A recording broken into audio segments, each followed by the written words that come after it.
Mishnah had said that an Eved Ivri is acquired through Kesef.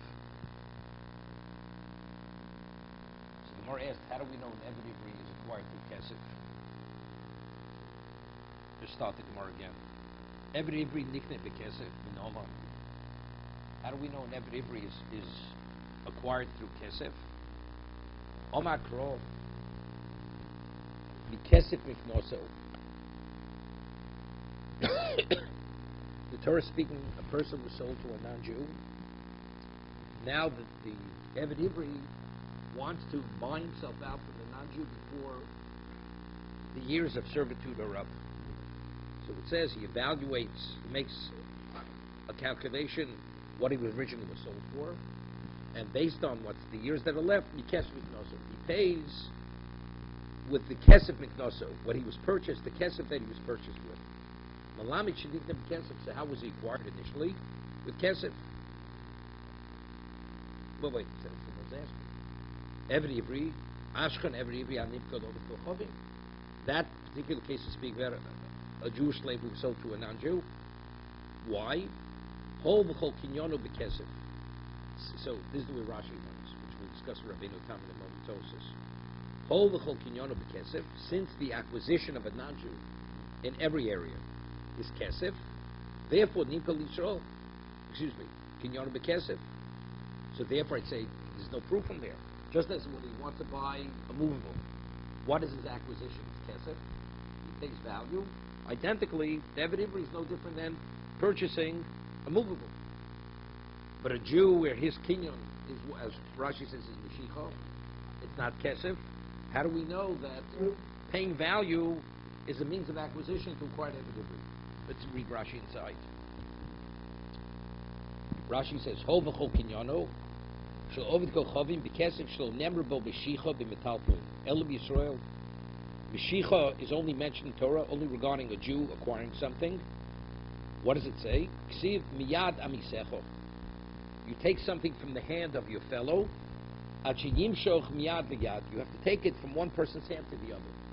Lefichoch eved niklo b'kesef. However, since that mechanism of acquisition is instrument of acquisition or manner is only for a Jew, Mishicha, but a non-Jew with kesef, so maybe as the kesef is regarding every other acquisition, so that's for the acquisition of Eved Ivri. So let's take a look at Tosas here, the top Tosas. Pirsha countries. Over kinyon kesef. Over lo nema bo mishicho kisher l'chsiv o konem yad abisecho. Dover aniklim yad l'yad. Hayne mishich v'kosher revinutam. Lefishi stomach the Gemara Koresh Lokish. He says the way Rashi is learning, the Gemara seemingly is following the position of Reish Lakish. The Rabbi Yochanan on Perek Azov, Dvar Torah Mos Konos. According to Rabbi Yochanan, the acquisition of a Jew is through giving money or value. Darshin in Perek Beis the B'choris Miyadam Yisecho the Kesef.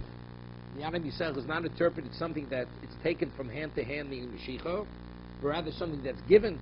That means value. Holov Kochov Mishicha. But Kaimelon for Rabbi Yochanan and Gabi Reish Lakish. It's difficult to say. The Gemara is assuming the position of Reish Lakish will be rule like Rabbi Yochanan.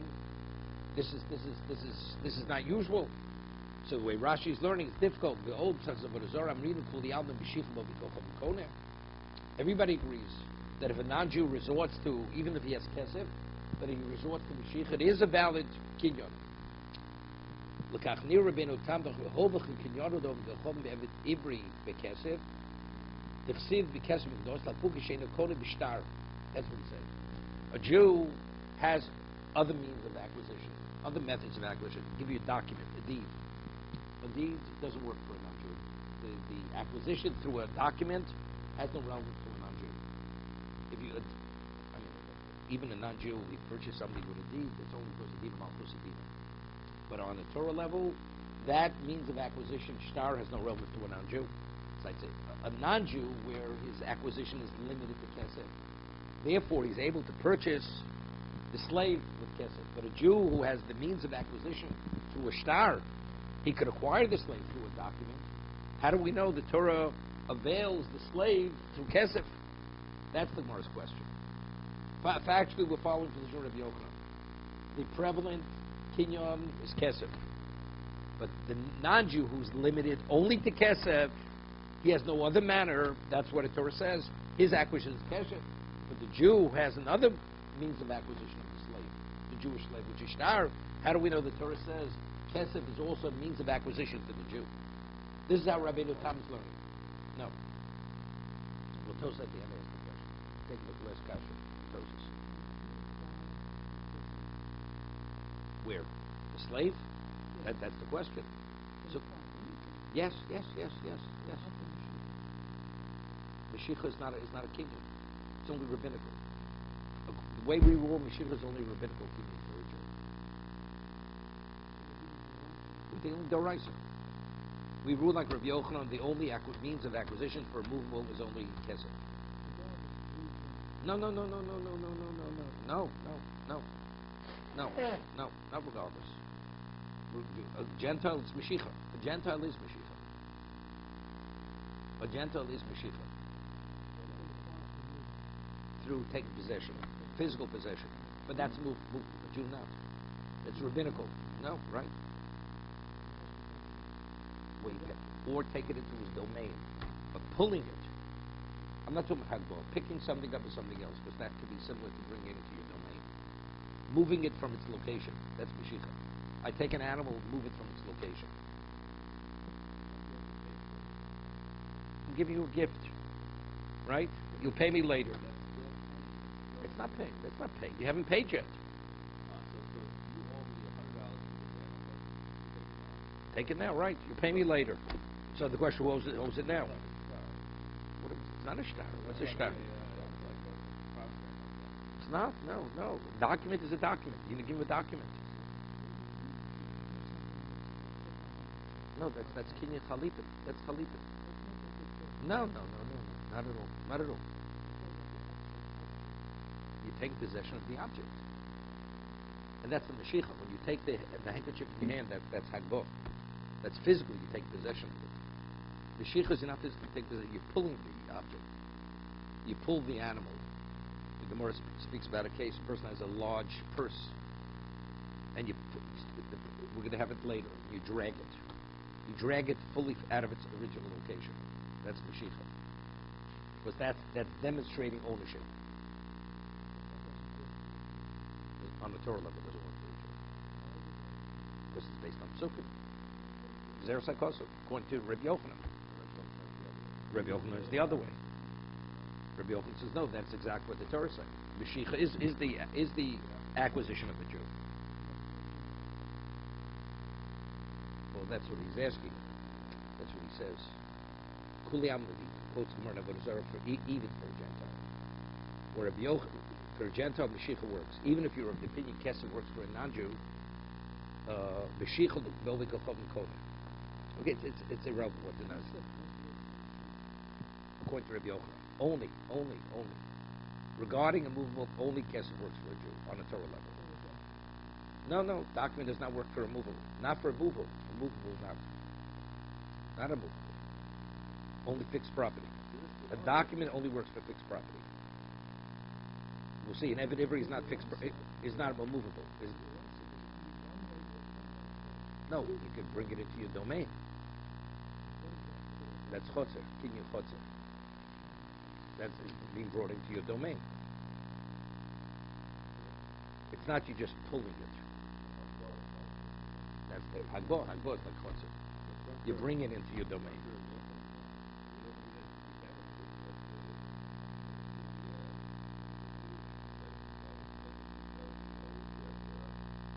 No, a Jewish slave is not metaltalin. He's not immovable. Jewish slave is a human being, and it's more than just a monetary ownership. There's certain there are ramifications of what it means to be. That's the first question. A non-Jew where he does not have the kinyan shtar, he cannot acquire through a document. So that's what the Torah says. Kesef is his means of acquisition for a Jewish slave. But a Jew who could acquire the Eved Ivri through a shtar, where do we see that the Torah allows him to be acquired through kesef? That's the first question. That's how Rabbi Tam is learning the first question. So totally. It's similar. Right. in regard to acquisition, it's similar to real. It's identical to real estate, right? It's not immovable, even though physically it is immovable. But in terms of because of its innateness, we don't treat it like just an object. The human being is more than an object.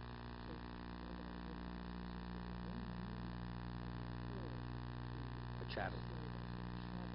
I only meant as chattel means that that's Eved Canaan. A Canaanite slave. Eved Ivri is not.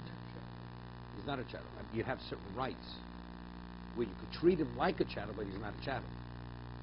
For instance, you give him a Canaanite wife to father children for you. Like you could use him as a breeder. That you can do. So you see, you could treat him like a chattel, but he's not a chattel. A person beats his Jewish slave, and he dies, regardless, as a result of that beating. The person is subject to a death penalty. A Canaanite slave, only if he dies within 24 hours. But if he dies after 24 hours, you're not subject, even though the death is attributed to the original beating of the master.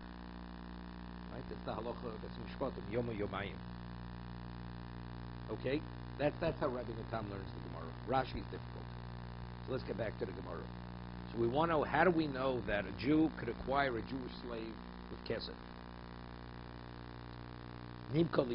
Hold on. If the Jewish slave is being sold to a Jew, how do we know he can be acquired for kesef? Right? Omakro behefto. This is speaking the Omebria. This is the female slave who's sold by a father. So it says she's able to redeem herself before the 6-year period is up. Meaning, he paid so much for her, so she's able to buy herself out to pay the remaining years for what the master originally purchased her for. The hefto. Malamed, from the word hefto we learn, Shemigaras pidjona biotza. She minimizes, through her redemption, she minimizes the debt, she pays off the debt, and she's released, she's free. So we see that Kinyi Kesef. So what is she repaying? She's repaying the original acquisition. The acquisition was what was money. That's Kinyi Kesef. No. It's not logical. It's not logical. We proved it earlier. How do we know? More originally said, how do we know according to Bishamai that Bishamai says it's a dinar, right? You marry a woman, you cannot marry with approval. She says, so one opinion was, where do we learn this from? We learn from Ivria. If she was purchased with a penny, so how could she redeem it? Because the moment she works, one moment, less than a penny. So how could she redeem herself? There's no such thing as paying money less than a penny. Not kesef. So therefore, it has to be more than a penny. Once it's more than a penny, it's a dinar. It's something about more substantial. It's a dinar.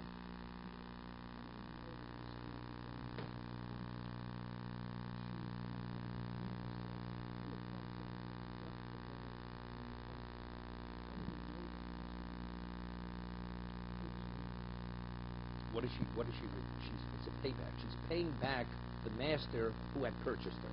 What did he purchase her with? It's logical to say he purchased her with money, and now she's repaying the money that he paid for her.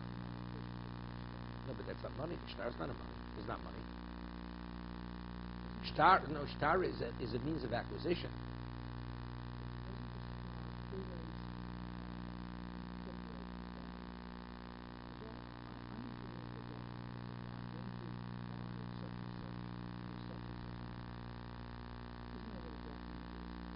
Doesn't have to say that in the document. The document says the property, Shimon, the owner of such a property, is selling it to Reuven. No amount has to mention. No.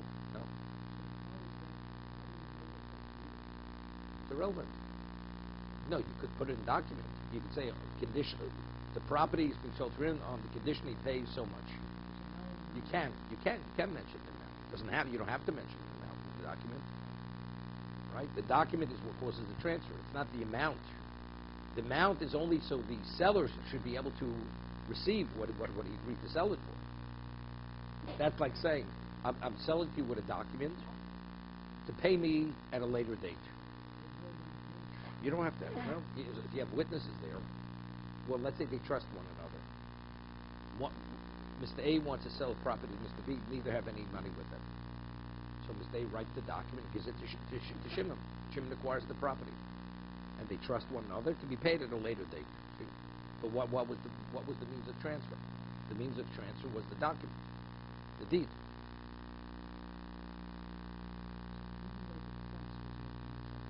It's a valid transfer. No. Not at all.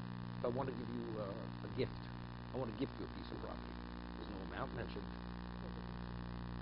No, but it's the same transfer. It's kinyan shtar. How does the recipient of the gift receive the property? Through a deed, same shtar. What? That's it. Nothing. It's a means of transfer. The money is a separate discussion. Why it's mentioned in the document. So the seller should be able to say that was the price we agreed upon. That's the only reason why it's mentioned in the document. But whether it's mentioned or not, it's the same document. So the Gemara understands, logically speaking, if we're saying the hefta, she's repaying the money that he had purchased her for. Right?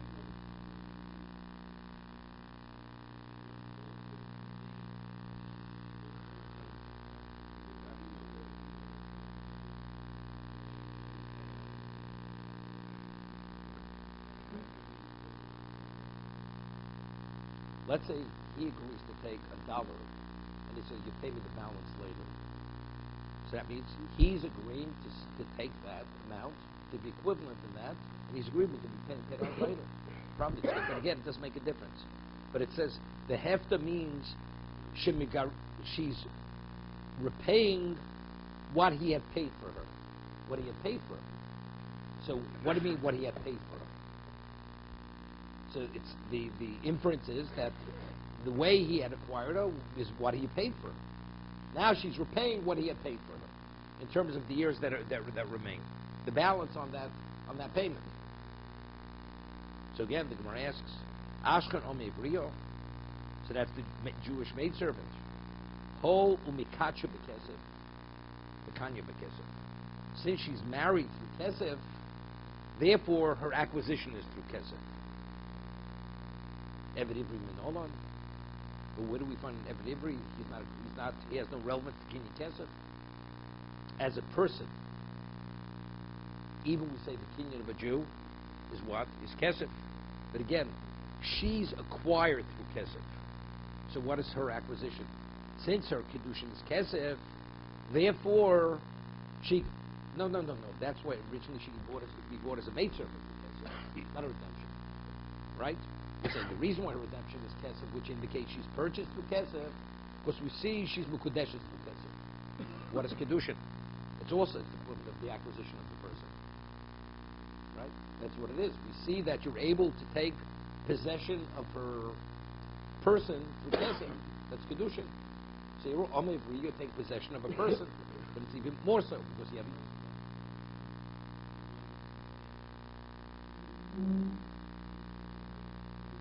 No, we're learning from redemption. We're saying maybe Omer Bria, the reason why we allow it to be Kesef is because we see a woman can be married through Kesef.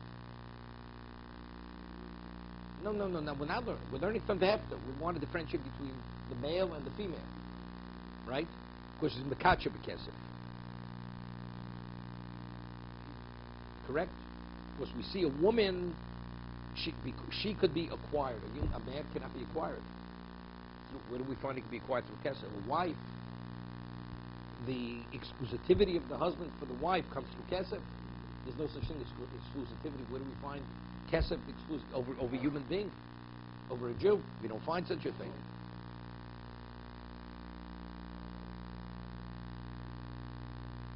Actually, a father cannot sell a son. Right? A father could sell a daughter. No. There's a course of, a father could annul the vow of a daughter, right? A father can annul the vow of a son. A daughter is considered, it says, the earnings of a daughter belong to the father. The earnings of a son do not belong to the father. So we see it's a different level.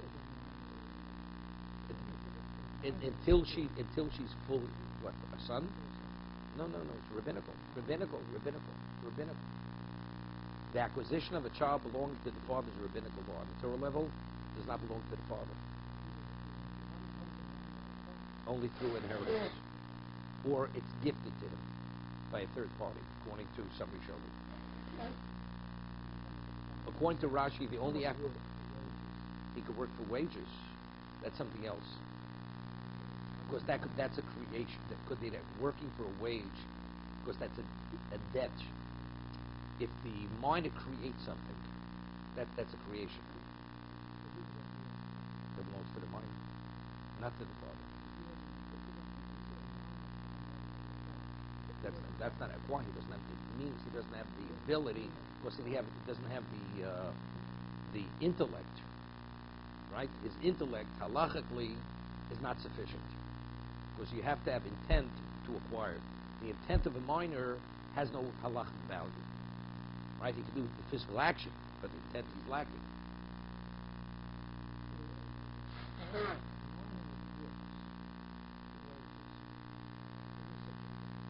So see, when you working can be different than acquisition. When you acquire, the object exists outside of the person. Your action, through your action, you want to take possession. You need intent. The minor's intent has no value. When you work, that means I gave you something of value. That's like an exchange. Time has value. I provided my time. So you owe me. You understand? Therefore, the employer owes the minor. It's like a debt. The minor has a debt. Is the creditor to the employer? No, nothing. Correct. We say that the handiwork of the daughter, until she becomes a full, mature woman, which is 12 and a half, belongs to the father.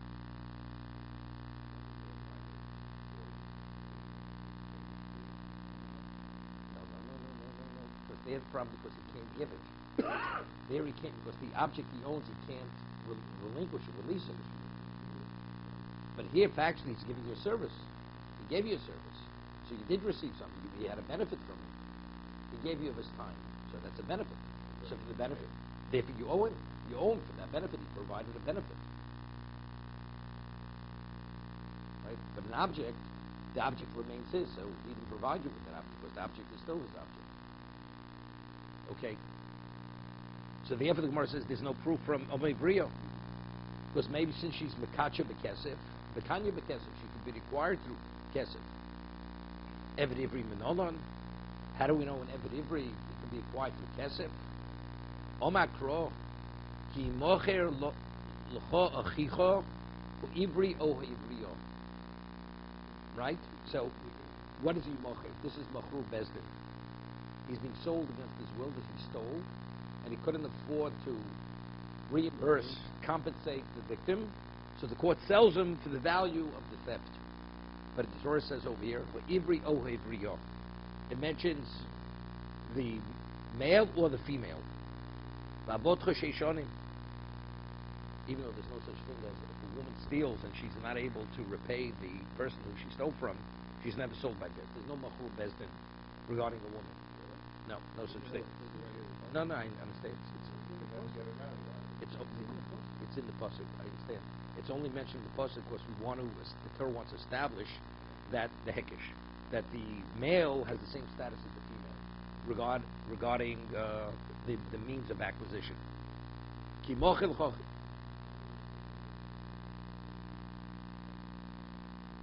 It's based on other psukim. Because a woman cannot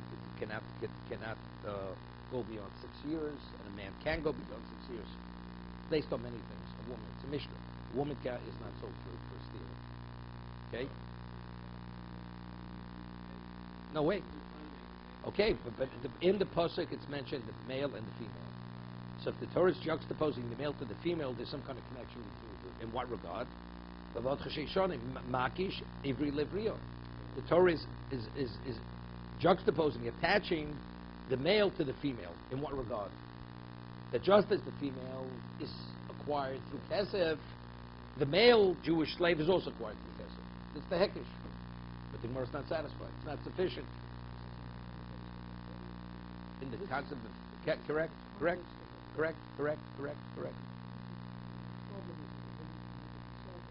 Exactly.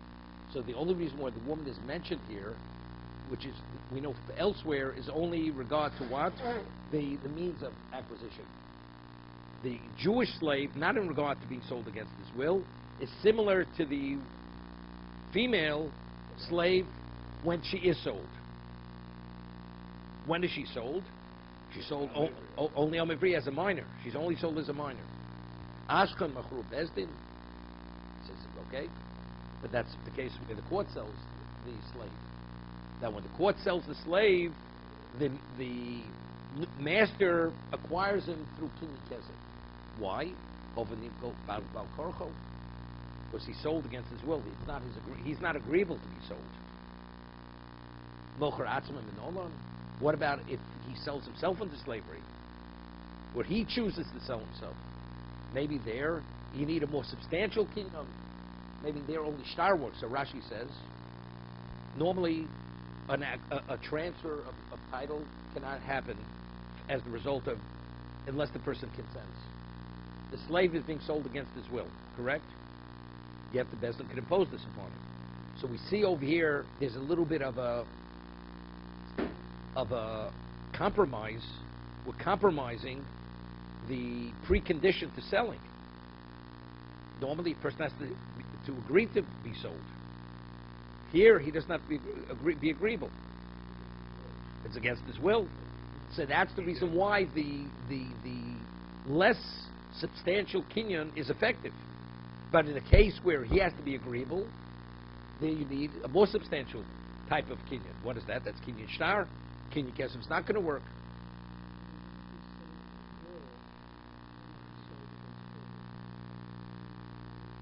Well, yes, he could. Yes, he could. Yes, he could. It's not right, but he can. She's a minor. She's a minor. It's because it's in Vafta L'Recha Kamocha. It's the beginning of the second page. It's Vafta L'Recha Kamocha. Because you want to do the right thing for your daughter. You don't want to put her into a situation where she's not going to be happy. So the Gemara quotes the pasuk. But that's good advice. That's good advice, but it's valid. Could even against the will. Correct. Right? Correct. Okay? So now the Gemara asks, but what if that's Bal Korcho? So I had a little difficult. It was saying that the reason why Machru Bezdin is not approved because in Machru Bezdin, the Gemara says, why can't we learn from Omivriya? Because Mikacha B'Kesef. What the Gemara should say? What's the case of Omivriya? It's against the will. What did the Gemara have to say? Because Mikacha B'Kesef. Over there, the minor is sold against her will, and that's the reason why Kesef is a means of acquisition. That's what Kesef is sufficient. That's what Kesef is sufficient, right? But a male, where he cannot, therefore it's not sufficient, right? But the only case we have the Gemara is like preemptive. We have Machru Bezdin. See, we want to say even Machru Bezdin is not sufficient. When the Gemara originally said that, we don't know any case of selling a slave that it could be against his will. That Kesef should work, whether he consents or doesn't consent. Right? That's the reason why the Gemara then mentioned the Kacha B'Kesef. But once I have this posuk, we could say the case of Amei Bria, it's because it's Bal Korcha. Right? We don't have to say Mikacha B'Kesef any longer. Right? Just a simple pshat in the Gemara. No, but if we would have said then that we would have covered Machru Bezdin. But then we would... No, Machru, no, by a male slave. So I said it's not sufficient because I said maybe Omivriya because it's Mekacha B'Kesef. That's the reason why Kesef works. But Machru Bezdin, it's not Mekacha B'Kesef, right? He's the Mekadish, but he's not the object. So therefore the Gemara held off on that. But now that we brought a posuk, we say the common denominator between The Omer Ivriya and the Eved Ivri is because it's both Bal Korcha. It's not because Makacha B'Kesev any longer. That's not the reason. So I was thinking maybe even that's not correct. What? What?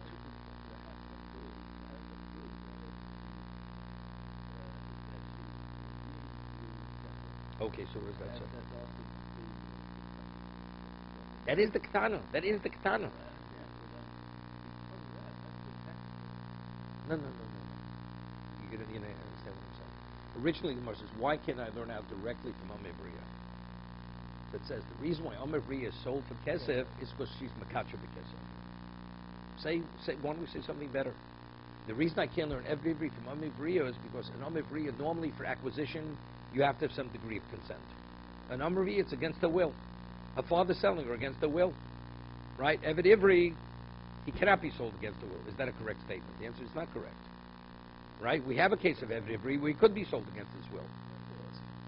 Where the court sells him. So if that's the case, so why did they learn from Ivriya? The answer is because I could differentiate. A woman who's Makacha B'Kesev, that's the reason why she can be sold.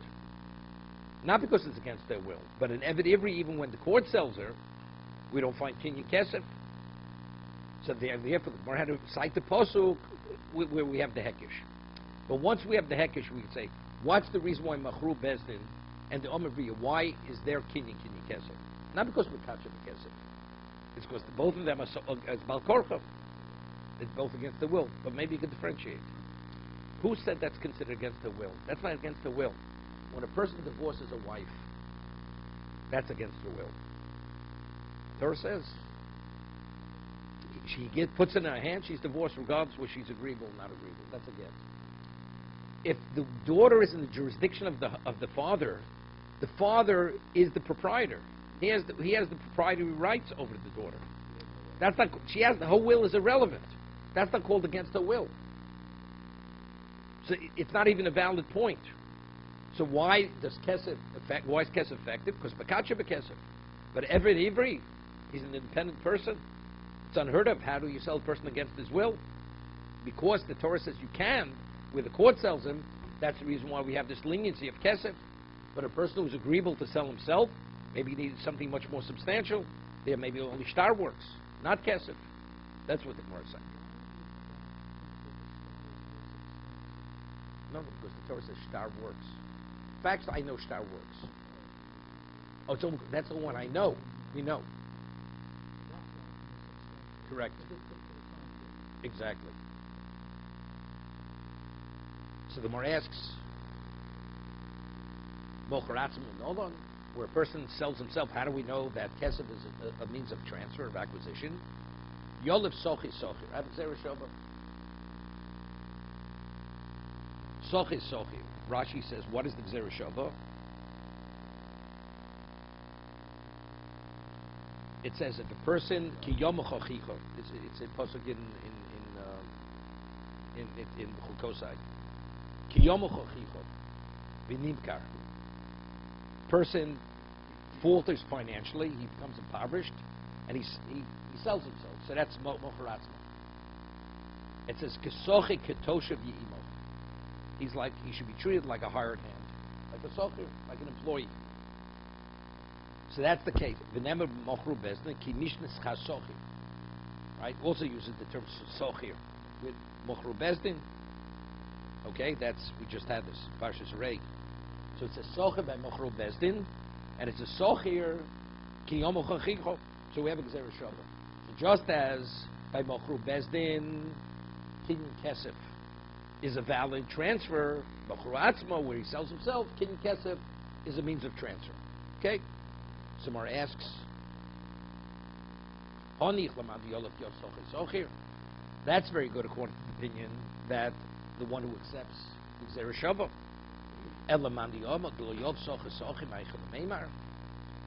Right? How do we know that Mocher Atzma, where he sells himself, that Kesef is considered a viable kinyan? Now the Gemara is going to say, the side of Machlokas, if a Jewish slave wants to sell himself for more than if Bezdin wants to sell for more than 6 years, can they? The halachas they cannot. What about a person himself if he wants to sell himself for more than 6 years?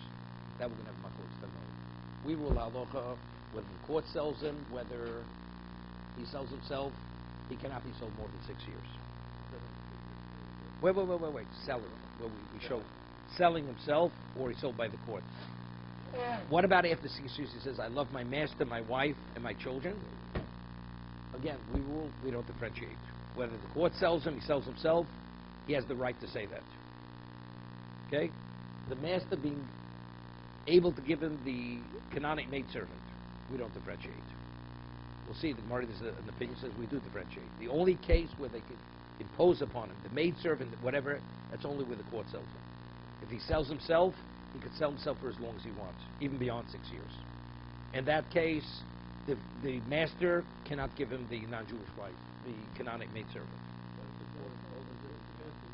No, nothing. No, Marseille, nothing. Nothing. After whatever time he agreed to be sold for, it's that time period. Once it expires, he's a free man. Yovel has no. Well, Yovel's for a different reason. Of course, no. It wouldn't. Would not. It's only the case of Machrul Bezdin where the court sells him, according to that opinion. We rule there's no difference because we have Sochit. The Torah goes and equates whether the court sells him or whether he sells himself. But if you reject the Gzera Shava, the Gemara wants it. Then the halach is each one is dealt with differently. The Gemara is going to say in a moment who that person is. Right. What the Masorah is. To be continued.